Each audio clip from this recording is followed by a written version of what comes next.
बिस्मिल्लाहिर्रहमानिर्रहीम। अस्सलाम वालेकुम।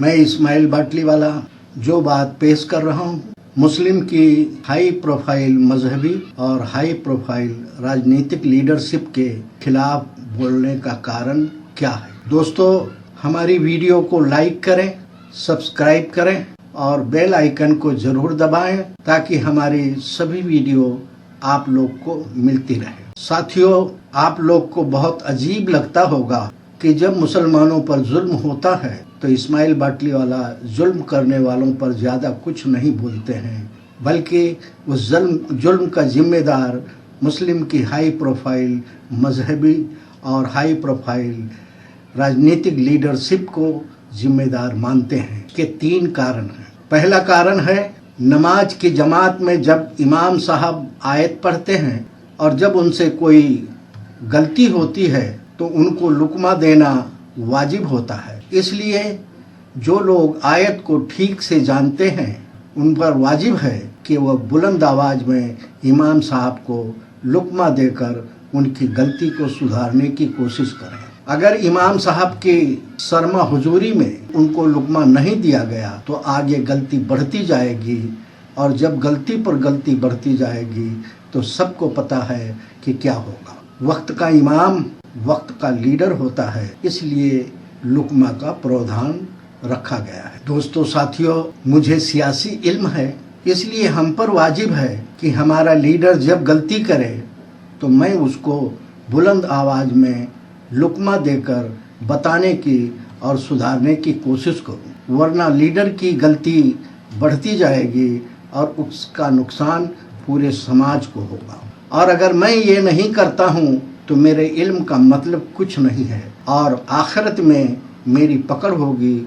इसलिए लीडर को लुकमा देकर मैं अपनी जिम्मेदारी निभा रहा हूँ। दूसरा कारण ये है कि अगर हमारे परिवार से गलती होती है और हमने उसको रोकने की कोशिश नहीं किया तो फिर हमारा परिवार बर्बादी की तरफ चलता जाएगा। तो इसलिए हमारी जिम्मेदारी होती है कि पहले अपने परिवार की गलती को सुधारें, और अगर हम अपने परिवार की गलती को सुधारने की कोशिश नहीं करेंगे तो दूसरों की गलती को सुधारने की कोशिश फजूल होगी। मुस्लिम की हाई प्रोफाइल मजहबी और हाई प्रोफाइल राजनीतिक लीडरशिप जो हमारी रखवाली और निगरानी का दम भरती है और हमारी रखवाली के लिए हमारा वोट लेती है, हमसे मेहनत लेती है, हमारा पैसा लेती है, मगर रखवाली और निगरानी नहीं करती है, बल्कि हमारी मेहनत, हमारा पैसा और हमारा वोट लेकर खुद के लिए माल और दौलत जमा करते हैं। इसलिए मुझे उनसे शिकायत होती है। मुझे चोरों से शिकायत नहीं है, क्योंकि वो तो अपना काम करते हैं।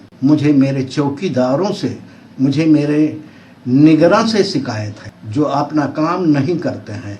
और अगर ये लोग अपना काम नहीं कर सकते हैं तो फिर अल्लाह का नाम लेकर, रसूल का नाम लेकर, कुरान का नाम लेकर समाज को धोखा क्यों देते। इसलिए उनको हमेशा हम निशाने पर लेते रहते हैं। वो इसलिए कि जालिम का काम है जुल्म करना और रखवाले का काम है रखवाली करना। दोस्तों साथियों, माना कि देश के फिरका परस्त लोग देश में आग की दरिया बहाना चाहते हैं क्योंकि उसमें उनका फायदा है, मगर इसका मतलब ये नहीं है कि हमारे लीडर भी उसको बढ़ावा दें, बल्कि हमारे लीडरों को चाहिए कि पानी का दरिया बहाना चाहिए ताकि आग को बुझाया जा सके। अगर हमारे लीडरों को माल और दौलत ही कमाना है तो बिजनेस करें और उससे दिन दूनी रात चौगनी दौलत कमाएं, मगर अल्लाह और रसूल और कुरान को बेचकर दौलत ना कमाएं। तीसरा कारण यह है कि अगर हम अपने परिवार को छोड़कर दूसरे के परिवार को सुधारने की कोशिश करेंगे और दूसरे लोग अपने परिवार को छोड़कर हमारे परिवार को सुधारने की कोशिश करेंगे तो देश की अमन शांति भंग होगी, जो कि सारे लोगों के लिए बर्बादी का कारण होगा। इसलिए हम अपने परिवार को सुधारने की कोशिश करें और दूसरे लोग अपने परिवार को सुधारने की कोशिश करें, और जब दोनों तरफ से लोग अपने अपने परिवार को सुधारने की कोशिश करेंगे तो देश में अमन और शांति का माहौल बनेगा और हम सब लोग तरक्की करेंगे। अगर दूसरे लोग अपने परिवार को सुधारने की कोशिश ना भी करें तो भी हमारे लिए ذمہ داری بنتی ہے کہ ہم اپنے پریوار کو سدھارنے کی کوشش کرتے رہیں۔ دوستو ساتھیوں، مسلمانوں کے اندر ایک بے چینی ہے، اس کے سمجھ میں نہیں آتا ہے کہ کس طرح اپنے ختم ہوتے ہوئے وجود کی حفاظت کیسے کریں۔ وہ نہیں جان پا رہے ہیں کہ کس کے ساتھ اور کس کے پیچھے چل کر اپنے حقوق، اپنے وجود، اپنے آبرو کی حفاظت کر سکیں گے۔ قوم پوری طرح سے منتصر ہے، ہر کوئی اپنا اپنا گروہ، اپنا قبیلہ بنائے ہوئے گھوم رہا ہے۔ ان پریشانیوں کو الگ الگ رکھتے ہوئے ہم سہ رہے ہیں۔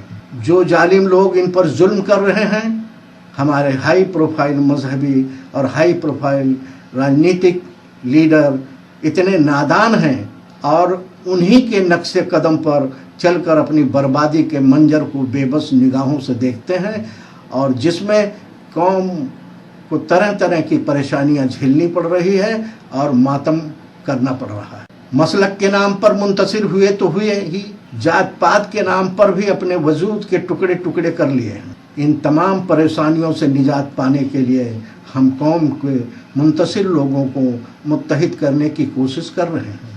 ہم بغیر کسی سادھن کے، بغیر کسی سامگری کے مسلم لیڈر لوگوں کے گھر جا جا کر اتحاد کی ضرورت کو بتا کر ان سے سہیوگ کی بھیک مانگتے ہیں، جس میں کچھ کا سہیوگ مگر کچھ ایمان فروشوں کی حقارت کا بھی سامنا کرنا پڑتا ہے، جس کو برداشت کرتے ہوئے ہم اس سوچ سے آگے بڑھتے رہتے ہیں۔ ایک کلام ہے جو میں آپ کے سامنے پیش کر رہا ہوں، اس سے آپ کو بڑی آسانی سے سمجھ میں آ جائے گا۔ تو ادھر ادھر کی نہ بات کر، یہ بتا کہ قافلہ کیوں لوٹا، مجھے رہجنوں سے گلہ نہیں، تیری رہبری کا سوال ہے۔ مسلمانوں، بھارت کی زمین تمہارے لیے دنیا میں سب سے بہتر زمین ہے، کیونکہ یہاں پر کالے فرنگی اور پونجی وادی وچار دھارا کو چھوڑ کر دیش کی ساری وچار دھارا تمہارے ساتھ میں چلنا چاہتی ہے،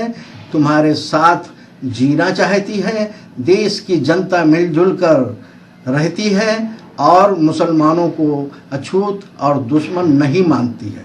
مگر افسوس کی بات یہ ہے کہ مسلمانوں کی ہائی پروفائل راجنیتک اور ہائی پروفائل مذہبی لیڈر ان کو ساتھ لینے کی صلاحیت نہیں رکھتے ہیں۔ مگر آج مسلمانوں، دیش واسیوں کی نظر میں اچھوت اور دشمن بنانے والے ہمارے ہائی پروفائل مذہبی اور ہائی پروفائل راجنیتک لیڈرشپ کی بے تکی اور جذباتی باتیں ہیں۔ ہائی پروفائل راجنیتک لیڈر اور ہائی پروفائل مذہبی لیڈر اپنے بیانوں سے غیروں کو دور کر کے اور مسلمانوں کو ان کا دشمن اور اچھوت بناتے ہیں۔ مسلمانوں کی ہائی پروفائل مذہبی لیڈرشپ اور ہائی پروفائل راجنیتک لیڈرشپ کے بے تکی اور جذباتی باتوں نے مسلمانوں کو سماج سے الگ تھلگ کر کے اچھوت اور دشمن بنا دیا ہے، اور آج مسلمانوں کے ساتھ جو ہو رہا ہے اسی کا پرینام ہے۔ مسلم نوجوانوں، جذبات سے باہر نکلو اور جوش کی بجائے ہوش سے کام لو اور اتحاد کر کے آگے آؤ، ورنہ یہ لوگ اپنی بے تکی اور جذباتی بیان بازی سے جیتے جی تمہاری زندگی کو جہنم بنا دیں گے۔ شاید کہ تیرے دل میں اتر جائے میری بات۔ جے ہند، جے بھارت۔